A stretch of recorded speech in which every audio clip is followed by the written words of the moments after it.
Alhamdulillah rabbil alamin. Shalatu wassalamu ala asyrafil anbiya'i wal mursalin wa ala alihi washabihi ajma'in. Alhamdulillah alladzi ja'ala Ramadhana syahra siyam lil mu'minin wa nashhadu an la ilaha illallah wa la syarika lah wa nashhadu anna Muhammadan abduhu wa rasuluh. Allahumma shalli wa sallim wa barik ala Muhammadin wa ala alihi wa sahbihi ajma'in wa man tabi'ahum sabilahu ila yaumil amma ba'd.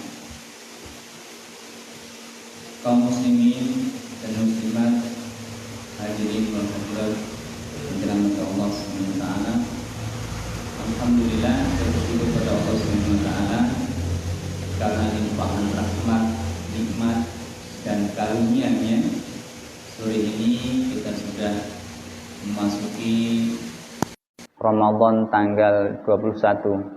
Artinya alhamdulillah sudah 21 hari kita menjalankan ibadah puasa ini, dan insya Allah kita sudah masuk 10 hari terakhir dari bulan Ramadan.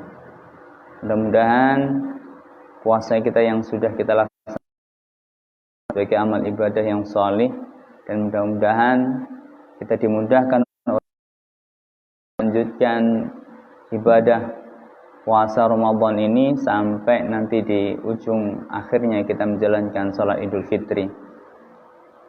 Kaum muslimin yang dirahmati Allah, salawat dan salam mudah-mudahan tetap dilimpahkan pada junjungan kita Nabi Agung Muhammad sallallahu alaihi wasallam, dan kita berharap, berdoa, bermunajat pada Allah, mudah-mudahan kita semuanya termasuk hamba-hamba Allah yang ditakdirkan mendapat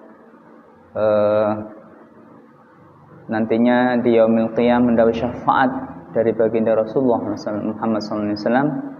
Dan tentunya kita berharap mudah-mudahan kita semuanya diakui oleh baginda Rasulullah SAW sebagai umatnya. Kaum muslimin dan muslimat dimanapun Anda berada yang menyaksikan acara ini atau yang follow apa istilahnya ini,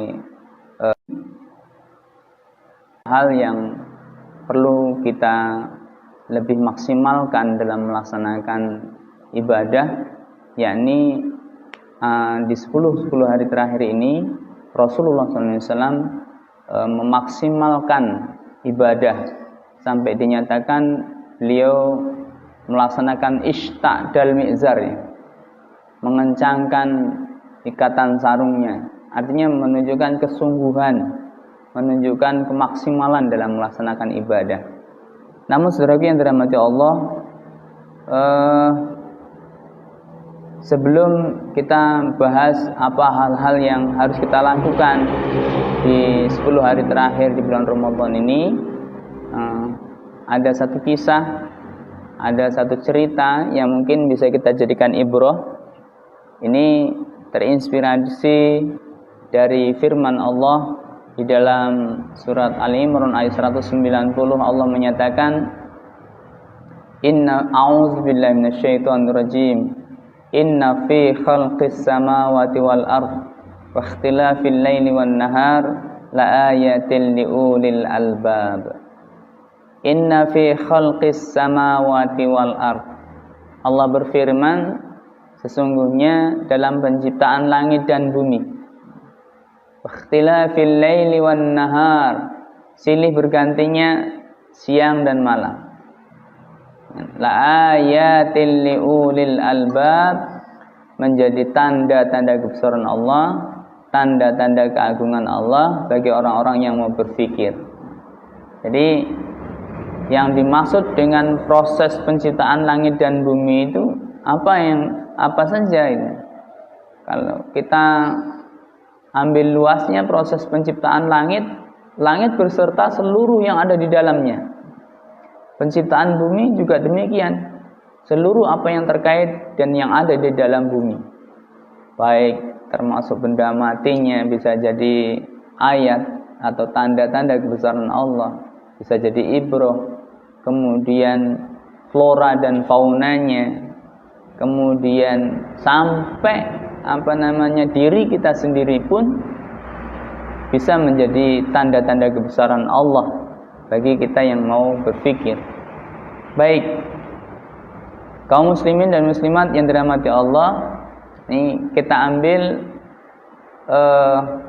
contoh 2 ekor binatang saja terkait dengan pelaksanaan ibadah puasa. Ini ada beberapa binatang-binatang yang ada di bumi ini yang melakukan puasa juga. Nah, di antaranya yang mau kita bahas, kita jadikan ibrah di sore hari ini adalah binatang ular. Kaum muslimin dan muslimat yang dirahmati Allah, sudah maklum ya, sama-sama kita tahu, banyak orang juga tahu bahwa ular ini termasuk binatang yang melakukan puasa atau sering melakukan fase-fase puasa dalam kehidupannya. Nah, terutama sekali ular ini ketika akan berganti kulit.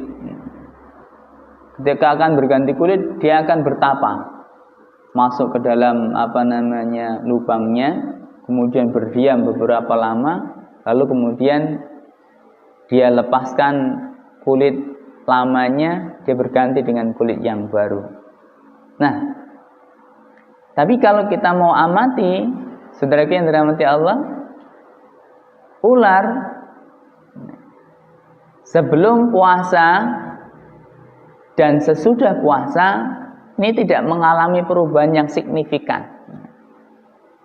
Yang berubah hanya bentuk kulitnya saja, yang tadinya sudah kusam jadi indah atau baru lagi, gitu kan. Tapi perilaku ular tidak berubah, jalannya ya tetap melata begitu.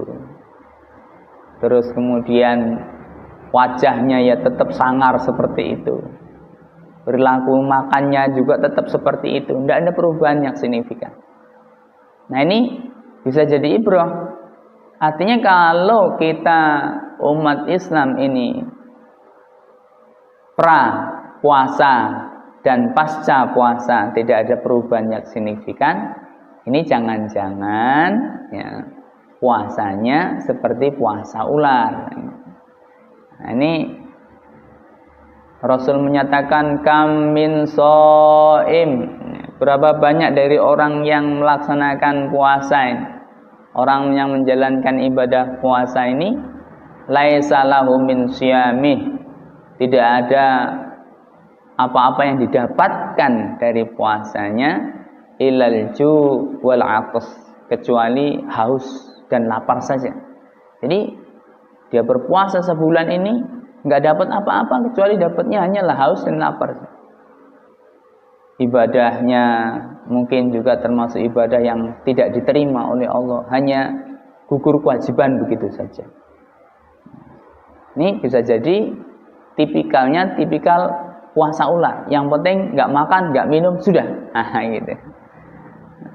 Mata nggak dijaga, telinga tidak dijaga, mulutnya tidak dijaga, kakinya tidak dijaga. Nah, lalu ada satu binatang lagi, hadirin kaum muslimin yang dirahmati Allah, yang juga melaksanakan puasa dia, atau dia berhenti tidak makan dalam waktu tertentu. Kita ambil contoh yang kedua ini, ada ulat ya. Kaum muslimin yang dirahmati Allah, kita perhatikan ulat ini waktu masih jadi ulat dari kecil sampai ulat dewasa, perbuatannya nggak ada benernya tuh, ya. Makan saja, pokoknya daun muda dimakan, dia nggak peduli ini daun siapa, tanaman siapa, ngerusak apa nggak peduli, makan saja pokoknya. Kerjaannya hari-hari makan saja. Hardolin kata orang ini, dahar modal ulinnya, makan tidur makan tidur makan. Nah, begitu dia sudah merasa jenuh dengan makan sampai titik kulminasi akhirnya, lalu kemudian dia berhenti makan. Nah, dia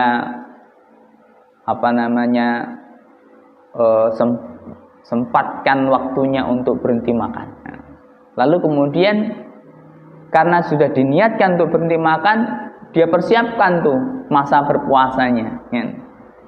Dia mengasingkan diri, cari tempat yang aman, lalu dia bungkus dirinya dengan ada yang dibungkus dengan jaring-jaring yang dia buat dari air liurnya, ada yang buat rumah atau contong dari daun dan seterusnya.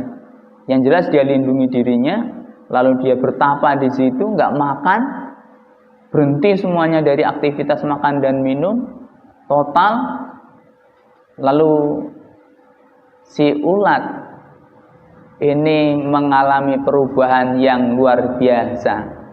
Dia kemudian menjadi kepompong, diam, membungkus dirinya dengan dirinya terbungkus dengan cangkang tertentu yang disebut kepompong ini. Sekian lama kemudian setelah jadi kepompong, keluarlah makhluk baru yang indah bentuknya, warna-warni, orang jadi tertarik, ya. Terus kemudian makanannya pun berubah. Nah, yang tadinya ngerusak makan daun-daunan, dia berubah makanannya jadi madu, sari pati bunga. Dia hinggap dari bunga satu ke bunga yang lain.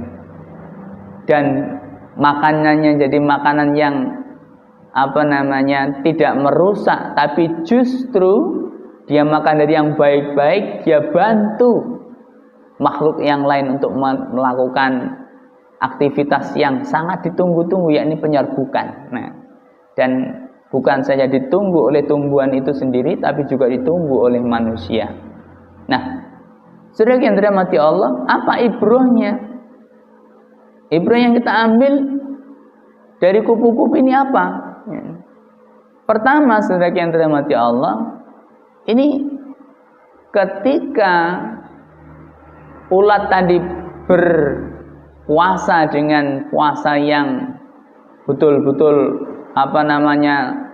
menahan diri, enggak melakukan aktivitas apapun, berdiri betul, berdiam, menjaga diri betul. Dia setelah puasanya merubah dirinya, semua perilakunya berubah, tampilan fisiknya juga berubah. Ini mestinya begitu, ya. Puasa yang kita laksanakan di bulan Ramadan ini mestinya bisa menjadi madrasah, ya. Tempat kita belajar, tempat kita menggali sesuatu, sehingga setelah keluar dari Ramadan ini harapannya perilaku kita berubah, ya. Tampilan fisik kita nih, semua akhlaknya berubah. Kemudian cara hidup kita juga berubah, ya. Yang tadinya mungkin mengganggu orang lain, merusak orang lain, membikin kesal orang lain, setelah puasa ini selesai kita jalankan, harusnya berubah. Kita menjadi bermanfaat untuk orang lain, ditunggu kehadiran kita oleh orang lain, bisa membuat tersenyum banyak orang dan seterusnya, karena akhlak dan perilaku kita yang semakin baik setelah Ramadan ini. Kaum muslimin dimanapun berada yang dirahmati Allah Subhanahu wa taala. Nah, ini yang dikehendaki dari Ramadan ini. Maka ayat yang dimuat oleh Allah yang menyatakan wajibnya puasa ini, di ujung ayat itu dinyatakan la'allakum tattaqun. Kita melakukan ibadah puasa Ramadan ini tujuan akhirnya adalah supaya kita ini bertakwa. Nah, takwa inilah hadirin yang dirahmati Allah, buah hasil dari orang yang menjalankan ibadah puasa Ramadan ini dengan baik. Takwa inilah yang diharapkan. Takwa inilah hasil akhir dari Ramadan bagi yang menjalankan puasa Ramadan ini dengan benar. Jadi, saudara yang dirahmati Allah, maka puasa yang benar, puasa yang tidak hanya menggugurkan kewajiban, tapi bagaimana mendulang pahala, mendulang suasana Ramadan ini bisa memberikan efek ruhiyah maupun jasadiah kita. Sehingga saudara yang dirahmati Allah, harapannya setelah melaksanakan ibadah Ramadan kita betul-betul menjadi pribadi yang baru, ya. Pribadi yang bisa menawan anggun, ya. Bisa menjadikan pribadi yang bukan saja manusia yang tertarik pada kita, tapi Allah Subhanahu wa taala. Saudara yang dirahmati Allah, lalu kemudian kita masuk materi yang saya sampaikan di awal tadi, bahwa kita ini sudah memasuki 10 hari terakhir dari bulan Ramadan. Artinya kita memasuki paruh ketiga terakhir, atau step ketiga terakhir dari bulan Ramadan ini.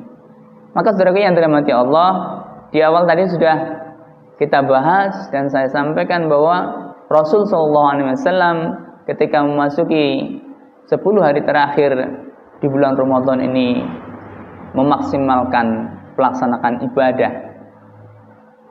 Dan untuk menunjukkan keseriusan beribadah di bulan Ramadan ini, Rasulullah SAW selalu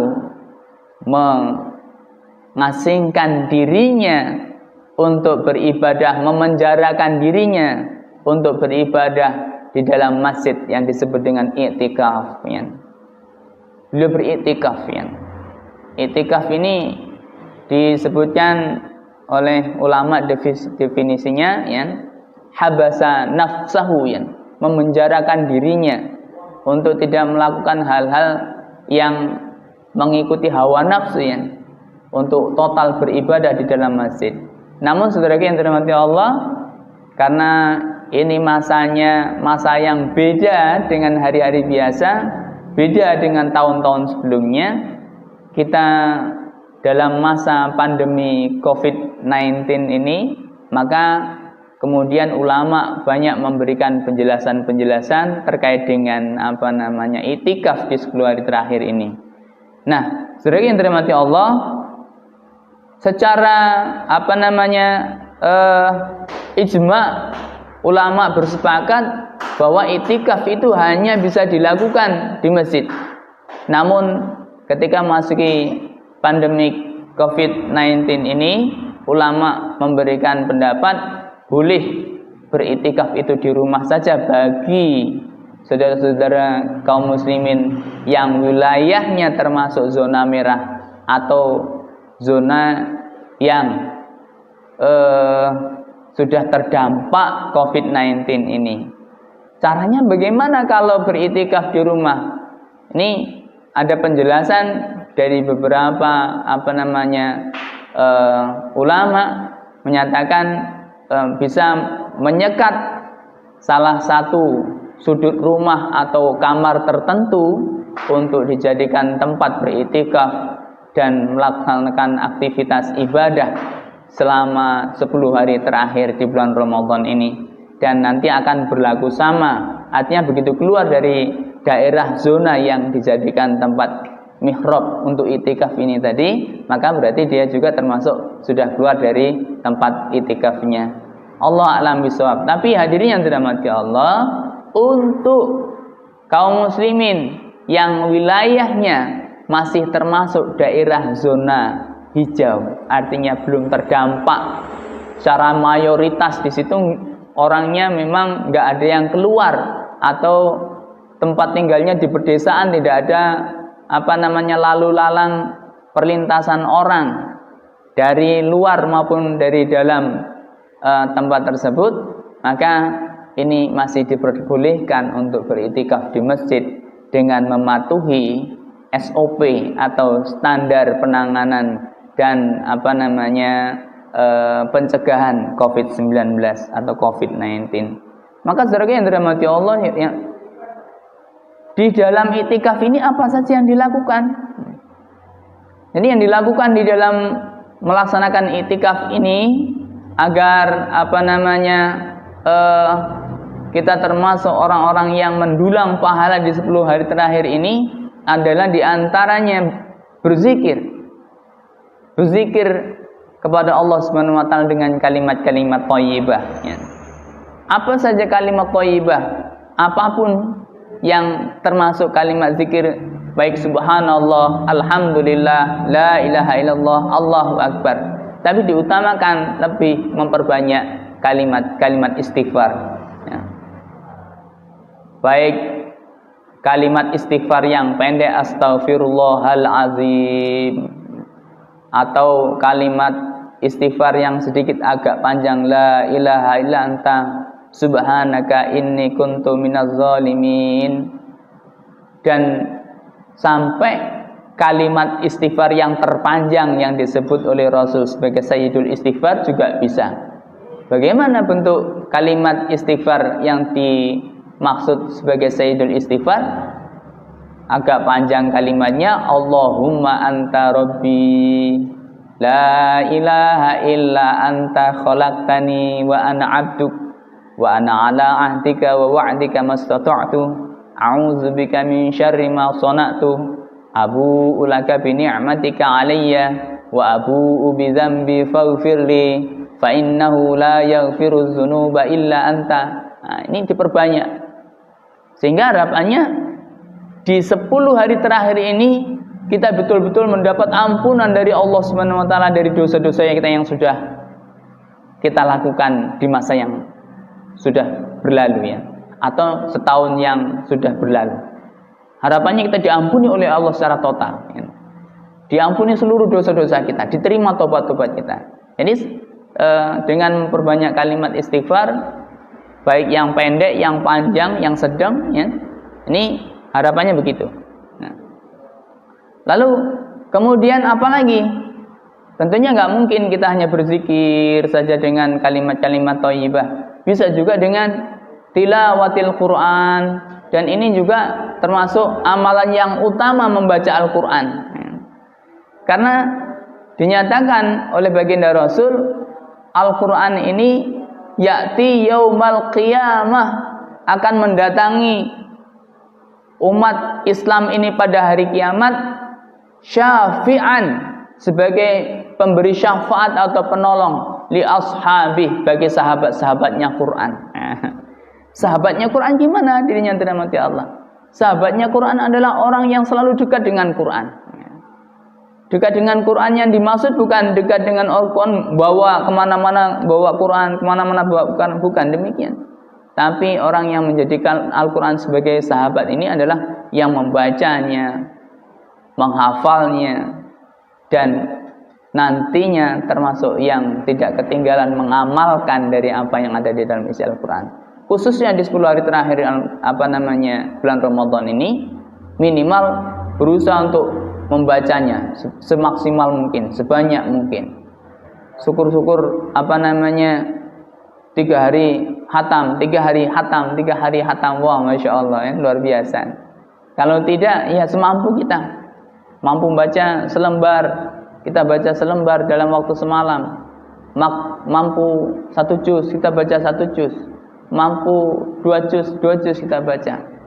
Nah, kemudian saudara yang dirahmati Allah, istimewanya Al-Quran di bulan Ramadan ini kita baca karena di bulan Ramadan inilah Al-Quran itu diturunkan oleh Allah Subhanahu wa taala kepada baginda Rasulullah Muhammad sallallahu alaihi wasallam. Dan malam diturunkannya Al-Quran disebut sebagai Lailatul Qadar ya. Dan dijelaskan di beberapa penjelasan ulama bahwa malam Lailatul Qadar itu akan selalu hadir di setiap Ramadan, dan tempatnya atau tepatnya waktunya di 10 hari terakhir dari bulan Ramadan ini. Atau ada juga yang menjadi penjelasan di 10 hari terakhir di malam-malam ganjil, artinya bisa 21, 23, 25 dan seterusnya. Jadi saudara yang dirahmati Allah yang dimanapun yang menyaksikan acara ini dimanapun berada, harapannya mudah-mudahan kita betul-betul bisa memaksimalkan melaksanakan ibadah di detik-detik menjelang akhir bulan Ramadan ini, khususnya di 10 hari terakhir yang punya keistimewaan yang luar biasa ini, khususnya adanya Lailatul Qadar, dan mudah-mudahan Allah Subhanahu wa taala pertemukan kita dengan Lailatul Qadar. Mungkin itu yang bisa kita bahas di sore hari ini. Ada kekhilafan dan kekurangan, mohon maaf kepada Allah, mohon ampun. Mudah-mudahan Allah Subhanahu wa taala memudahkan kita melaksanakan ibadah Ramadan dan menerima seluruh amalan ibadah kita di bulan Ramadan ini.